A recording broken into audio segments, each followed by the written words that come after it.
The Ogush Show with Vinita. Get inspired, get involved. Hello and welcome, beautiful people.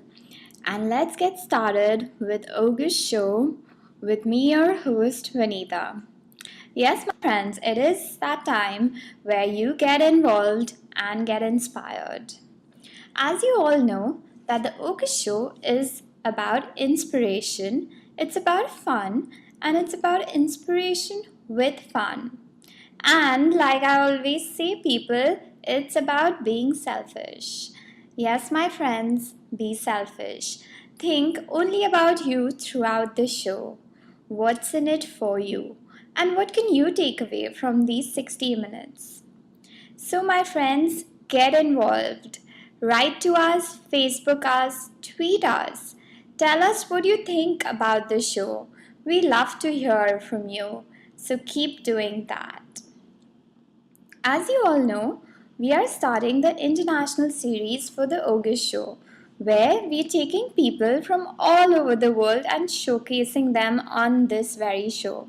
For the new guests just tuning in, for the first time, let me get you up to speed. Ogush basically stands for online gush. Gush means spreading or flooding. So, newbie listeners, we want to flood your gates with inspiration, motivation, and positivity. And as the Ogush team says, what else do you need other than feeling good? So, get ready for the treat. On today's show, we start off with the welcome cheer, where we share thoughts and ideas that can change your life. Some small tweaks that you can make your life better, easier, or just more fun. So, today we are talking about confidence. What is the overrated thing and why does everyone want it? Some people are just great at it naturally and others are ignorant to it. Well, that's in store for you today if you think you want to increase your confidence or just get a refresh on it. So, stay tuned. Then, in the inspiration icon segment, we have two lovely ladies today. People who have achieved so much and are multifaceted. The living inspiration icons. Let me tell you, friends, from now on, we are also playing some cool music. So, watch out.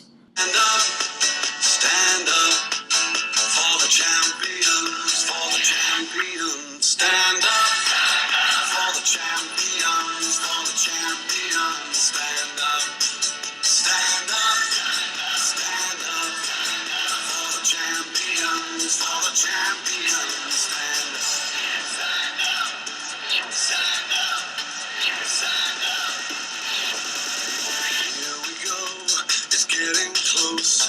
Now it's just who wants it. Welcome back to the favorite segment of the show, Inspiration Icons. On today's show, we have two lovely ladies. So let's jump right in and talk to the first guest on my show.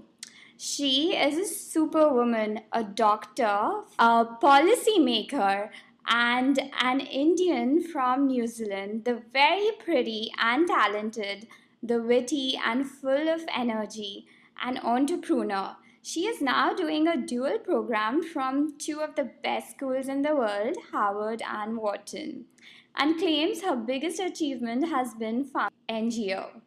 It is my absolute honor to have on the Ogush show the smartest kid on the block, Divya Dhar. Welcome, Divya. Thank you so much, Manita. Lovely to be on your show. Thank you for having me. Thanks for being here on the show. So let's jump right in. Tell us more about New Zealand, the country, the people, festivals, language. Sure. So New Zealand, as you know, is in a very corner of the world, but it's also one of the most beautiful countries you could go to.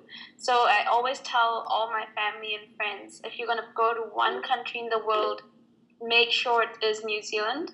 The people are extremely friendly. They have a very do-it-yourself culture. So because we're in the small corner of the world, we make sure we do everything from scratch and do it ourselves.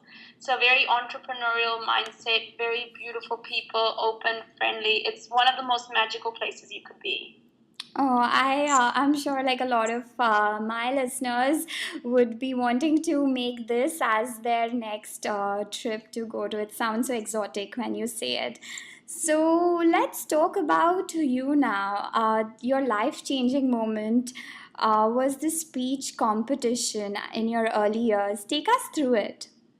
Sure. So when I was about the age of 16, I was approached by my English teacher to join a speech competition. And I thought, why not? I was like, I'll give it a try. Through that, I ended up going into the national speech competition, at which I came second. Now, the interesting thing was the person who came first couldn't take the prize, which was to attend the United Nations Youth Conference in Australia. So instead, I got to go, and that was one of the most amazing experiences of my life. I simply got so inspired by being around other young people who were not only very smart but were giving back to the community. One person sitting next to me was in Australia's under-17 football team, but at the same time was giving time to the refugee center and helping people learn English. So everywhere, this is the kind of people I was meeting. And I remember at that moment having a real just thinking about what I was doing with my life. And being from a family, Indian family in New Zealand, I was very much pushed and encouraged to do well in education and do well in my studies.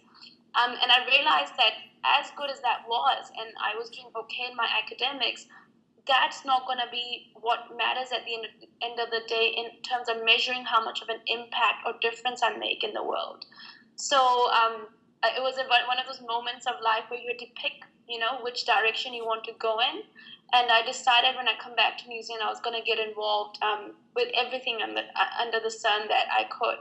I came back and I just did just that. And I remember, starting my days at 6 in the morning, and then I had 6 in the morning with meetings, and then lunchtime I had meetings, and then after school till 6 p.m., 7 p.m. I had meetings.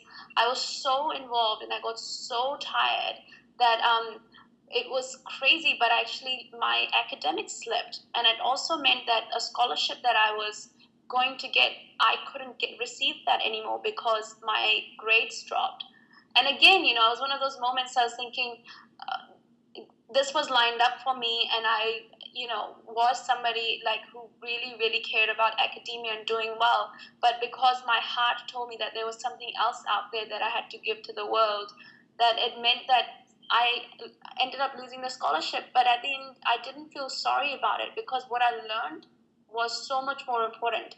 The ability to multitask, the ability to make change, to bring teams together, to inspire people to get together and make a difference was worth so much more. So, yeah, that's my journey, and that's really that philosophy has carried me throughout my life so far. I really like the way you've said, that was like the turning point in your life. And this show is really about, sharing those moments or actually, revisiting those kind of, tipping points where it really changes your life forever. So, making a difference at such a young early age that you just imbibe that and it change your life forever. Yes, and I do agree, you give some, you lose some, but I think what you lost was, like you said, it was incomparable. It was nothing in what you have gained. So that led you to become a doctor,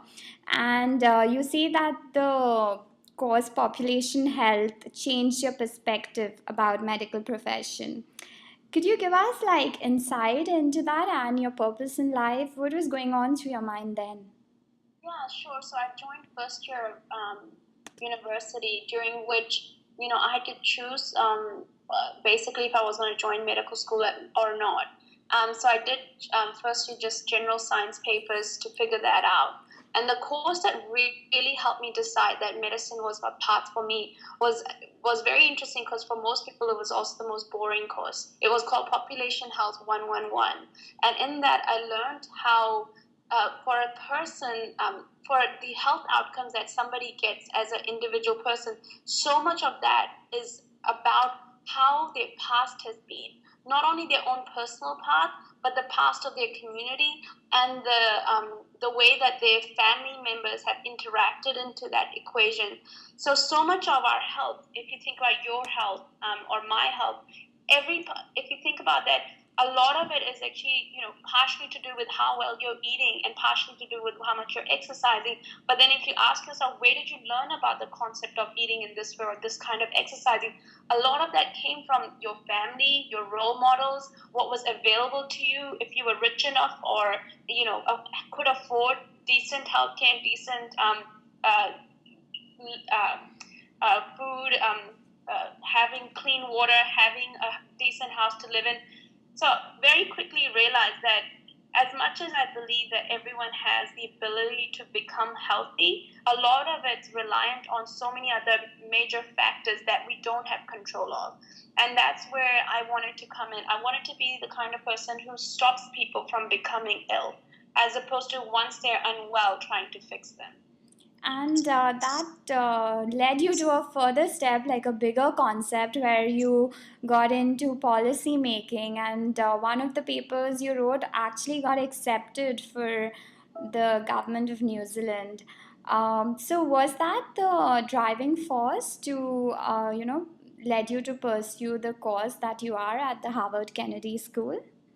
Yeah, so actually it was. So this, I was in the New Zealand Medical Student Association, which is the nation's leading student organization for medical students, and we do a lot of political advocacy. And New Zealand has highly trained doctors, and literally can go anywhere in the world and work. And one of the lures of going other places is they usually get paid more. Hence, there's a big doctor immigration problem in New Zealand. So I wrote a policy that would prevent doctor immigration by reimbursing young doctors large component of their student loan. And that was what was accepted as a national election promise by the New Zealand government. And it wasn't just for doctors, they also expanded the program to nurses and midwives, which was absolutely amazing. So, I was so young and I was thinking, wow, this is amazing. I am able to make such a huge change in a nationwide perspective. And I thought maybe this is it. This is my calling. So I applied to Harvard Kennedy School with the hope that I was going to do policy making. But just as you keep your eyes and ears and heart open to new inspiration, during that time, I also did a medical internship in Costa Rica, where I was engaged with helping to build houses in one of the Costa Rica's most poorest region. And I very quickly realized that the people I was meeting were so talented and so smart. The only reason their life was different to mine was because of where they were born and the opportunities they were provided. And that's what led me to come back and start the P3 Foundation, which is a nonprofit that helps young people get inspired and empowered to end extreme poverty in the Asia Pacific region within our generation. And I guess that's that being at Harvard Kennedy School and having this organization led me to also create a dual degree program with Wharton Business School.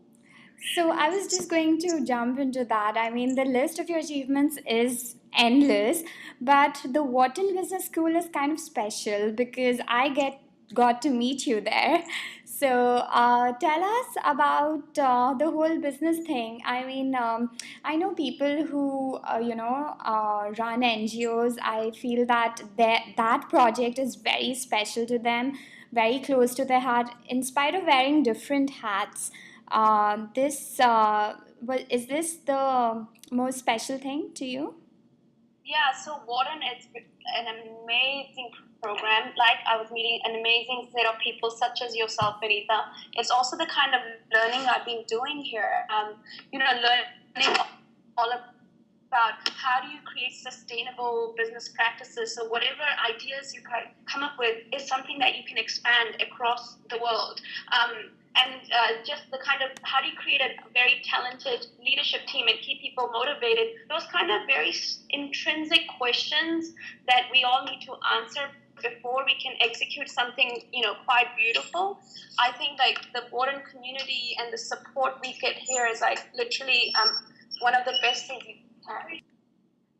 So tell us about your summer.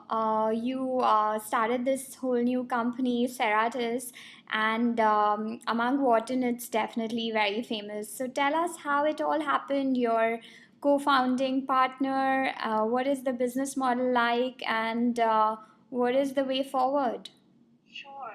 So I actually met Lane, who is also a Wharton MBA student, during one of the entrepreneurship healthcare sessions I was leading. So the way that it works is like I just let people know every Monday for an hour and a half I'm running like idea generating sessions, and anyone who's interested in healthcare can come along, and it doesn't matter if you have a healthcare background. Lane actually is a computer software engineer and didn't have a healthcare background, but he was interested in solving real problems. So we ended up partnering up because telling him some of the problems we see in healthcare around communications, and he was like, "That's definitely a problem we can solve through technology." So as a result, we formed this partnership, and we entered the Dream It Health Accelerator program, which is an incubator program, and we were one of the 10 companies that was selected. And that meant like over the summer, we got seed funding to help us like do market research, develop a beta product, and in that time we also did testing at Penn Medicine, usability testing amongst a small team of doctors with our product. So it was an amazing journey, obviously still going on, and I'm so excited about developing a full-fledged pilot at Penn Medicine, as well as several other hospitals across the US. Okay. So tell us about what tips do you have for people who are entering the entrepreneurship space or the healthcare entrepreneurship space? Sure. I think the biggest thing I can say is identify a real problem that causes people real pain. And you can do that by simply either you're a healthcare provider yourself, and if you're not, partner with a healthcare provider to ask them the things that cause them the biggest distress at their work. And once you have that identified, I really think what you need to start doing is just start with a product that's as simple as you can possibly make it, and put it in front of them and ask them to try it. And just have a very rapid, iterative process of innovation so that you can help grow your product along. Start off with something basic so it doesn't require a lot of resources or money. And with that, build your product as you move into more and more users. So that's the best thing I could say. Cool. Now let's get personal. So you've done many things that people can only dream of, one step after the other, and the sky is definitely not the limit for you. What is your driving force? What is the thinking behind all this? Sure. So I really think, I've thought about this question a lot, and it comes down to two things. One is that when I was younger, like around the age of 8, my younger sister was born, and I remember at that time, people making comments about the fact that she was a girl, and like how now there's, our family is full of girls, and how somehow that was a terrible thing. And I remember feeling very confused at a very young age and thinking, what's wrong with being a girl? Why can't I be as good as anyone else? And at that moment, deciding that whatever I do, I'm always going to prove that wrong. I'm going to be somebody that is going to be as good, if not better, than anyone else out there. In terms of gender perspective. So I guess what happened since was that I tried to channel this energy, this anger, to something that I think is a very creative force that helps inspire me to do as well as I can for fairness, for justice, for equality, as well as self-excellence. So that's one part of the driving force that I think is critical. The other part is I simply love solving things that are hard. I like to be engaged. I like to be talking to very talented, smart people and creative people all the time to do the things that are impossible to do. If you say to me, this is really hard, that's when I'm going to get very interested in trying to solve it, because I think that's when it's worth the energy and time. So yeah, those two things are very important to me. One is like proving myself, as well as like doing what's impossible. So, in today's segment, we are featuring confidence. I know this comes naturally to you, but tell us some tips that somebody listening to you can take away to inject more confidence in them in their daily lives. I think like to be confident, you have to be someone who loves yourself. It's not something you show people. Confidence exudes from inside of you, because there's something that you feel inside of you that you're proud of being you. You love who you are. So personally, the first thing I would do is like, really look at yourself and say how many, how lovely, how much of a good friend you are, how much of a good daughter, wife, mother you are, and then think about, what are your dreams, hopes, aspirations, and the steps you've taken in place to achieve them. All of those things contribute to you really loving yourself and respecting yourself.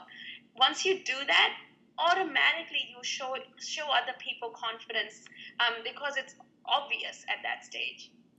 So, what's next, Divya? What are your dreams, aspirations? Where does the buck stop for you? Well, look, I really hope to keep learning. Like, there's no stopping or buck. And what I do hope to do is lead an amazing healthcare global business, in bringing technology and healthcare together in solving some of the most critical problems. One problem that I'm very interested in solving, communication breakdowns that occur in healthcare almost daily. And a lot of healthcare is based on relationships. And if you don't have good communication channels for those relationships, essentially you are not able to achieve best outcomes for your patients. So that's one of the things that I'm very interested in. Second thing I'm very interested in is poverty alleviation. So whatever I can do to help, reduce or empower those people in poverty is something I get inspired by. So either or both of those areas of my life, I want to be, I guess, leading in some way, some kind of change. And the most immediate thing I can think of right now is doing a company that at least addresses one of them, which is communication, that brings to the world easy communication in healthcare. I think we've heard so much from you, and it's been such a treat for me, for the listeners, just going through your journey and, your driving force, the achievements. But if you had to leave us with some, golden words or your life mantra, or just some advice to the listeners, what would it be? Sure. So, the thing I'm going to always say to people is take the time to listen to your heart and listen to your gut. Every morning, and I get up, I ask myself the same thing. I do a compass check to figure out, am I making a difference? Am I achieving what I set out to achieve, as a life goal? And it's a daily exercise. You have to ask yourself every day, are you doing the right things today to help you achieve those things?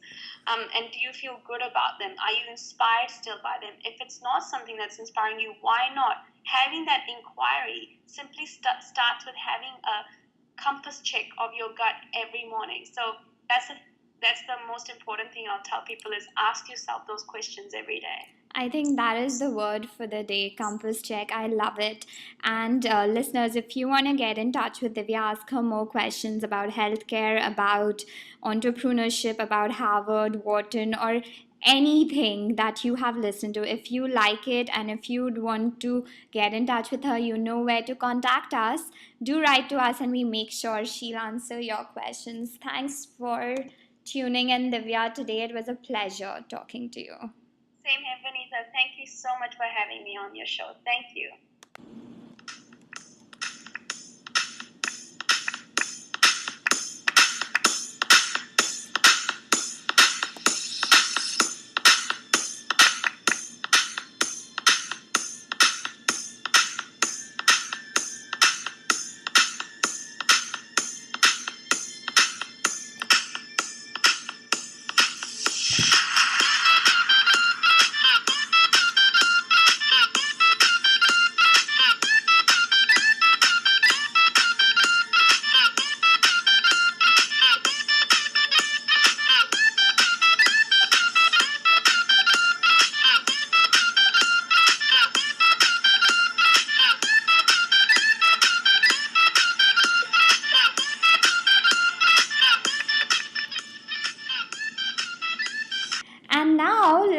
talk about the woman of the moment, one of the most talented, intelligent, and successful women from Bangladesh. An investment banker, a CFA, what an MBA, the smart, talented, funny, and the best friend to have, and most importantly, a remarkable human being. It is my absolute pleasure to have on my show the most amazing kid on the block, Tami Zakaria. Welcome, Tami. Thank you, Vinita. I'm so humbled by your generous introduction. I'm really honored to be on your show, and a warm hello, salam, and namaste to everyone listening right now. So, Tami, before we jump right in, tell us a little bit about where you come from, Bangladesh. How is it like? The country, the people, the festivals, the language? We are today one of the fastest growing economies in the world, and we are a nation, we are probably the only nation who actually fought for our mother tongue. I mean, I'm proud to say that the International Mother Language Day that is observed globally every year on the 21st of February is actually in honor of the martyrs of the language movement that happened in Bangladesh in 1952. So we have a rich history, I mean, a history rich with acts of strength and bravery. And the other word that I use to describe Bangladesh is it's beautiful. Like it has all the colors of the nature. You can see every possible shade of green all throughout the year. And we are a land of festivals. I mean, all the colors of the nature and the people come alive during those festivals. We have festivals for different faiths. We have festivals to welcome new seasons. We have festivals to bid farewell to different seasons, and many more. So, in a nutshell, I would say Bangladesh is full of bold and beautiful people. Oh, and I'm sure you are definitely one of them because I can vouch for it, people. She is definitely bold and beautiful. So, Tami, how is it for the working women in Bangladesh and especially in the financial sector? So Bangladesh is a great example of women's empowerment, I would say, because as you already know, that both the prime minister and the opposition leader in Bangladesh are in fact women. So, and also the biggest export sector of Bangladesh, which is the ready-made garment sector, is actually thriving with majority of its workforce being women.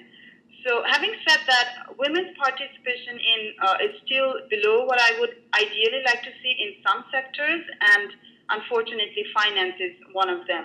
I mean, I would share my personal experience. When I joined one of my former employers back in 2009, I was the only female employee for a while. Though it was a very small team, but my experience should give you a rough idea. But the good news is that things are improving fast, and women's participation in business schools have starkly improved and better than ever. And we have also seen a great number of women entrepreneurs in the country in recent times. So I'm very hopeful for the future. Oh, that's a good note. And as long as it's moving upwards, I think that's a good place to be in. So, Tammy, let's talk about you now. It's remarkable that you were among the two women among, I guess, 30 CFAs in Bangladesh who were successful, studied at an esteemed institution in the country, and doing great stuff over there. So, what drives you? I think Vinita, the amazing people in my life drive me. I mean, I have a family who taught me to be driven. When I was in high school, I made the best friends who root for me in everything till date. In college, I was inspired by some amazingly talented friends, classmates, and seniors who have done great things with their lives. At work, I've had mentors who inspired me to set higher standards for myself. So I would say I've been fortunate enough to be surrounded by people who inspire me to aim for new heights. So the people, when you talk about people, I'm sure that your parents also have been a great influence in your life, and in fact, your mother has won many awards for her singing and her great voice. So tell us a little bit about what you take away from them, some of their morals or some of their teachings which really changed you, the person that you are today, and what can the listeners imbibe from this? Vinita, I'm absolutely lucky. I feel lucky to have two amazing individuals as my parents. I'm really grateful that they unconditionally devoted all their time, energy, resources, which have actually got me here today. And I always say that the best thing that has happened in life is that I was born to my mother. I mean, she has been a role model for me and my two sisters.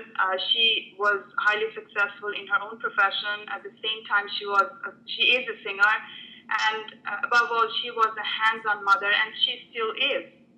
And I'm happy to share this with you, Vinita, that my mother actually received a highly acclaimed award in Bangladesh that is given to mothers who have raised successful children. This award is given at a national level, and it's called Ratno Gorkha Ma, which literally in Bengali means the mother who gave birth to gems. So I do credit her for whatever success that we have today. And the most important takeaway from my childhood experience is that you need to walk the talk when it comes to dealing with children, because children see and they learn. I mean, I learned what I saw in my parents. If you say I'm dedicated, I saw that in my parents. If you say I'm focused, again, I saw that in my parents. If you say I'm driven, I saw that in my parents, and I adopted that. So I would say, if you want well-behaved children, you better demonstrate such behavior constantly for them to pick up.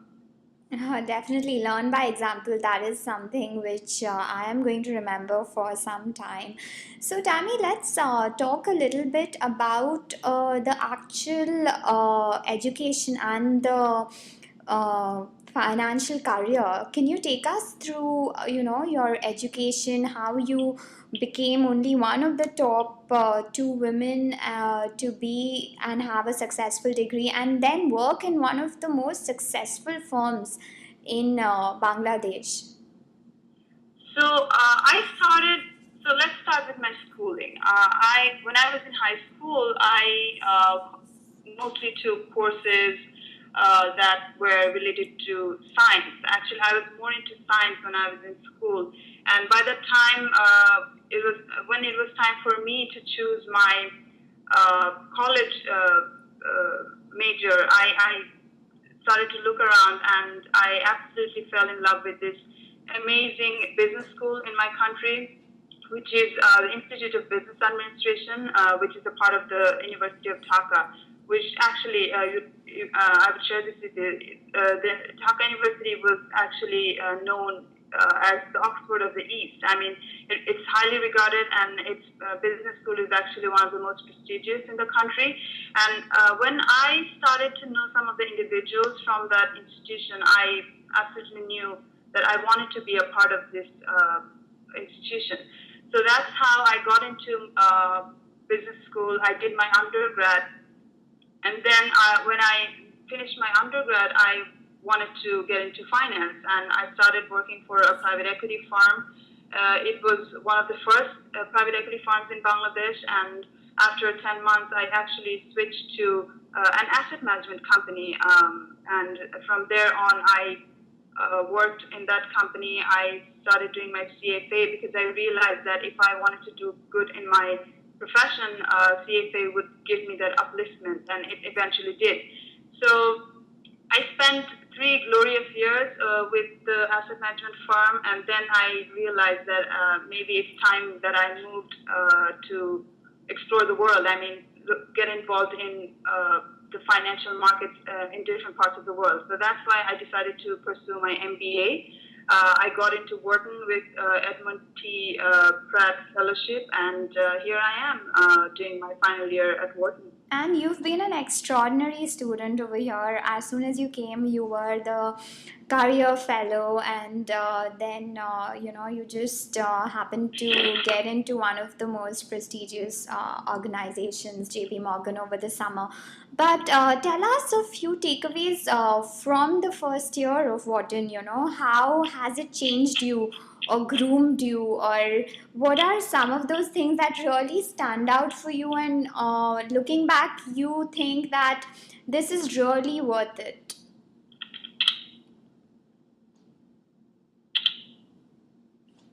So I would say the highlight of my Wharton experience is getting to know some of the amazing people from all over the world. I mean, I made friends from different parts of the world, and I have been inspired by their stories every day. And this has broadened my view. And apart from that, I mean, apart from the amazing people, Wharton is the world's first business school, and it's rightly famed for its outstanding faculty and its resources that facilitate learning. So I would say the first year at Wharton is definitely one of the best years of my life, and I look forward to my second year here. So, Tami, tell us about the secret of your success. What makes you do one thing after the other? CFA, the esteemed institution in Bangladesh, then Wharton, then JP Morgan, and what's next? So, what is the driving force behind all this? I think I would say the secret to my success, if I may use the word success, is hard work. I mean, I have found no alternative to hard work, and I don't think anyone has. And hard work is the default catalyst that needs to be at work for anyone to succeed. And the other thing that helps me to navigate everyday challenges is resilience. I mean, the Greek philosopher Heraclitus rightly said, change is the only constant. So not everything works out the way and you anticipate them to, and resilience on the face of difficult situations and moving on with contingency plans can really work wonders for you. So I would say hard work and resilience have been my secret sauce. So, what do you do when you're low, when things don't go your way, or when you're having one of those days which is not a perfect Sunday? Vinita, you already know this, but I am a very spiritual person in my personal life. So when I'm low, I usually take a step back and I just seek serenity from reading the Quran, the holy scripture that I follow. So frankly, I mean, I read a few pages of the Quran every day, and when I'm low, I usually read my favorite chapters from it. I mean, this is kind of my yoga to appease myself. That's awesome. Can you share with us some of the philosophies or teachings? Just the audience of the show is very varied, and it would be great to get like some of the insights of the Quran. I think personally, Vinita, religion is about interpretation. So I would give you my interpretation of one of my favorite chapters from the Quran. I mean, this is one chapter that's called Ar-Rahman, and I usually read this not only when I'm low, but in everyday life. I mean, this is one of my favorite chapters because this chapter repeatedly uses a verse that goes like, which of the favors of your Lord will you deny? And then it goes on to mention all the good things that we didn't really have to create for ourselves. Rather, we are fortunate to enjoy them. And this is very close to my heart because it reminds me of all the countless positive things that I can look forward to, like the bounties of nature, the warmth from my loved ones, the very fact that I'm alive. So this verse is definitely one of my favorites from the Quran, and it invokes positivity in me. Wow, that's beautiful. Which of the favors will you deny? So, listeners, if you are listening to this, just think twice before you're complaining about some small thing because we have been blessed with so much. It's a great reminder. Let's get personal, Tami. You're a national singer in Bangladesh. How did that happen? I know your mom has a great voice, but what does singing mean for you? Well, I was lucky enough to inherit this from my mother, and I think music is food for my soul. I mean, I started singing with my mother when I was little, and I kept on doing it, and I won competitions in school and college, and I actually won a national talent hunt competition. I won the bronze medal in that national competition when I was 15. And I am also a singer with the national television and radio back in Bangladesh. And I launched my first audio album last year in 2012, which comprised 12 of Rabindranath Tagore's songs. So I think music is very much with me. It's a welcome break from the everyday stress of life. And I say music is my stress reliever. So, do the honors, Tami, sing for us. Absolutely, Vinita. Anything for you. So I will sing two lines from one of the Bengali songs in my album. It's a spiritual song, and I'll just sing two lines for you. আমার মুক্তি আলোয় আলোয় এই আকাশে আমার মুক্তি আলোয় আলোয় আমার মুক্তি ধুলায় ধুলায় ঘাসে ঘাসে এই আকাশে আমার মুক্তি আলোয় আলোয়. What does it mean, Tami? So this song is about salvation. It's a spiritual song that talks about an individual salvation, and that salvation lies in the little things of everyday life. I mean, the lyrics of the song says that my salvation is in the lights up in the sky, it's in the dust and in the grass nearby. It's in the grief and pain of on the face of adversity. It's in the hearts of the people around me. So it basically speaks about salvation of the mind. So, I'm going to be playing a little snippet of this for all you guys. Enjoy.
So, Tammy, let's change the mood a little and talk a little bit about your summer program. I know the song was so blissful and I don't want to come out of it, but let's talk about your JP Morgan experience. How was that like? Working for a bulge bracket firm on Wall Street is definitely a worthwhile experience, especially if you're coming from a developing country like Bangladesh. I mean, I was very impressed with the inclusive culture of the farm, and I was greatly inspired by the tremendously hardworking and helpful people who work there. So I thoroughly enjoyed my summer with JP Morgan. And tell us, what do you think about the finance industry as a whole? And also, I guess, can you do a comparative analysis for us, working in Bangladesh versus working in the US? From a very high level, Bangladesh and the U.S. financial sector, the industry, both have a lot in common in the sense that both the industries employ intelligent, driven, dedicated people. But Bangladesh, being a developing country, has room for growth in terms of the use of technology and other resources that developed markets like the U.S. do. And this is where I think non-resident Bangladeshis like me have a role to play because we can gather experience and knowledge in these developed markets and try our best to introduce these best practices in our home country to benefit our home country's financial sector. So let me ask you this, Tami. If somebody wants to enter, as just young student who wants to enter the finance sector in investment management or any other financial service, what would your tips be for them? My takeaway, my tip for a young finance professional would be that this is probably the best time to enter the field if you are passionate about finance. Because as you know, the financial industry, the global financial industry has seen a secular shift after the global financial meltdown in 2008. And this crisis affected the global economy more than any other recent events did. And markets are still recovering, and I think that's why this is one of the best times to enter the sector because as the financial sector shakes off and re-emerges from its lows, a young professional would see an impressive growth trajectory in their career in this field of finance. And just, digging a little deeper, what are, other than the education, the formal education, what are some of the blogs or some of the outside seminars or help that, somebody can go to?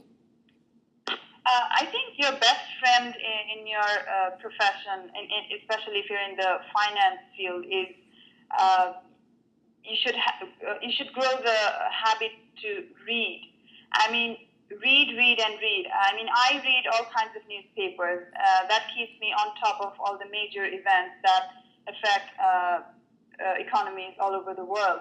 I read newspapers, all kinds of newspapers, but my most read resources are the Wall Street Journal, the New York Times, and also the Daily Star for Bangladeshi, keeping up with Bangladeshi news. And some of the blogs that I frequently visit, being an investment management professional, are Seeking Alpha, the CNBC Stock Blog, and the Analyst Forum for CFA members and candidates. So just for the benefit for the users, could you just repeat the blogs once again? You can have your own favorite blog, but the blogs that I work for me, the blogs that I enjoy reading are Seeking Alpha, the CNBC Stock Blog, and the Analyst Forum. So, listeners, if you want to get the inside scoops of the economies or just stay on top of the financial world, or if you're thinking of this as a career, be sure to look at these blogs.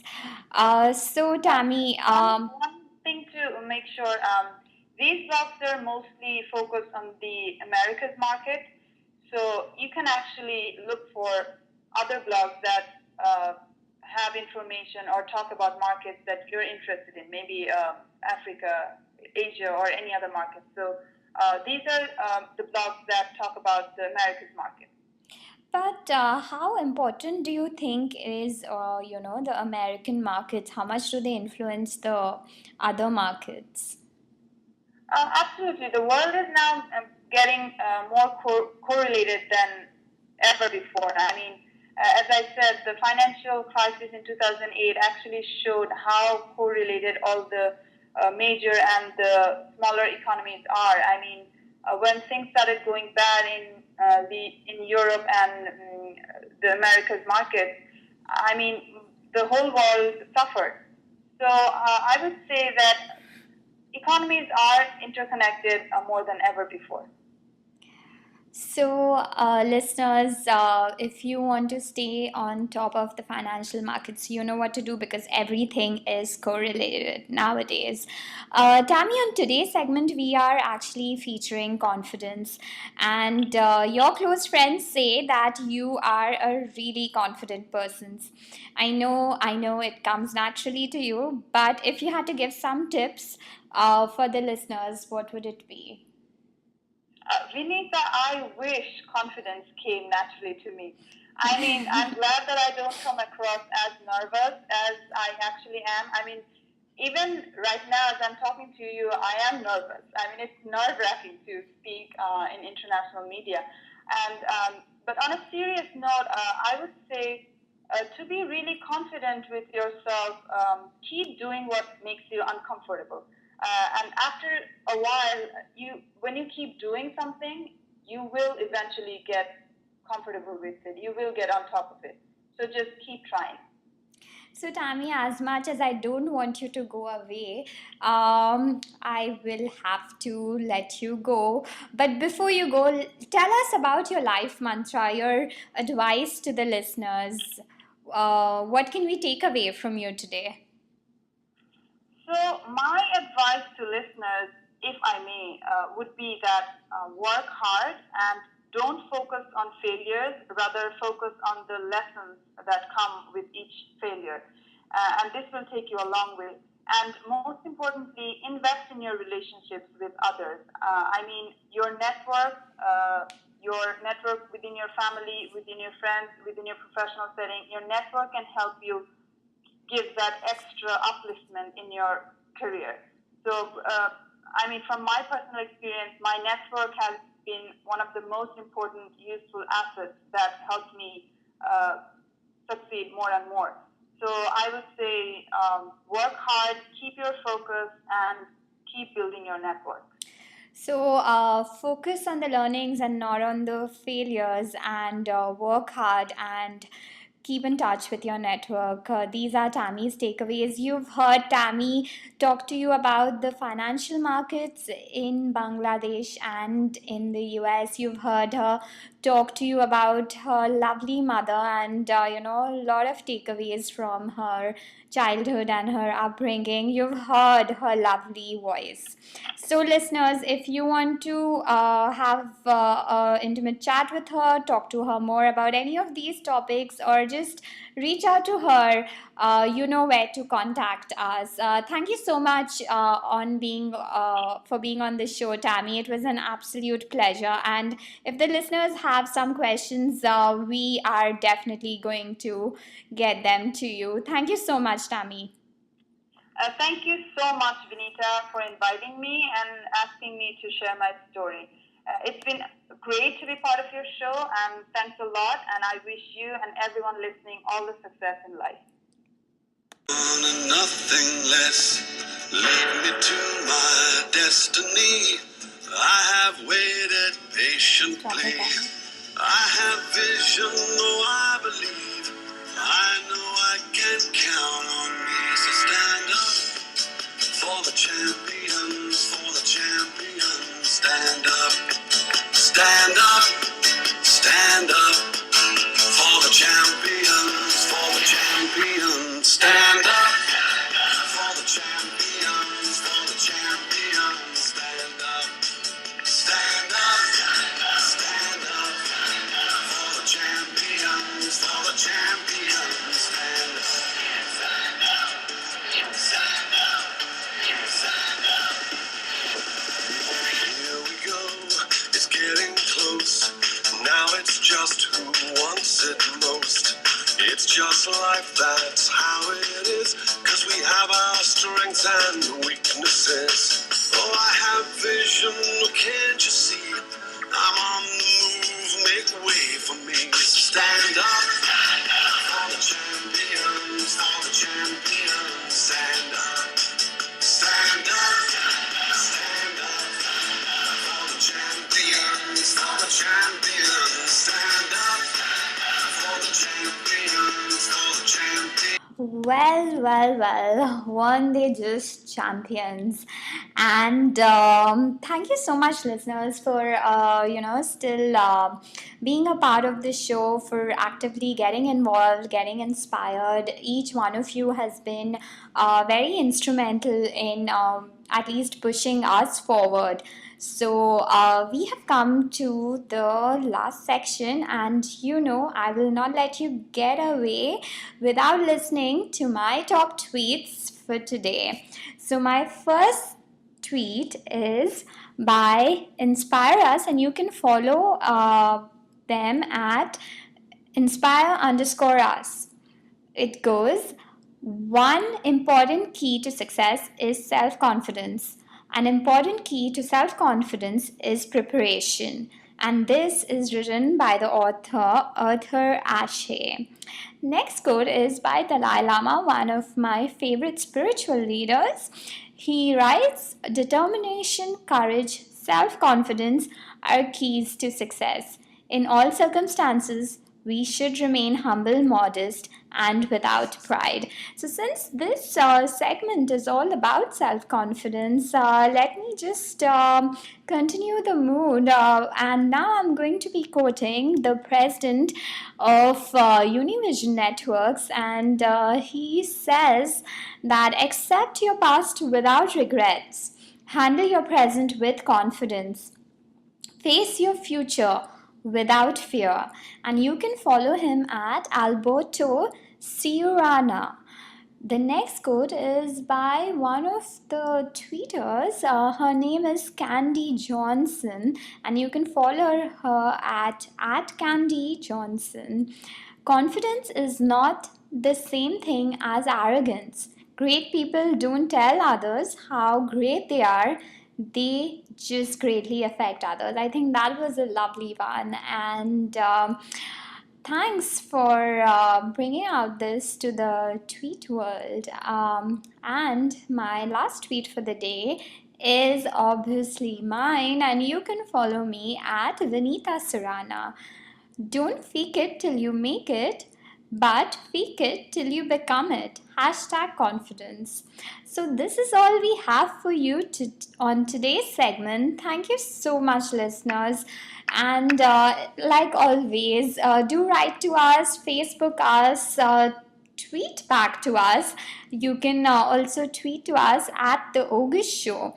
Have a great week ahead, and stay tuned. Listen to us, because we definitely get inspired when you guys tune in. Like I always say, until next time, stay inspired. The Ogush Show with Vanita. Get inspired, get involved.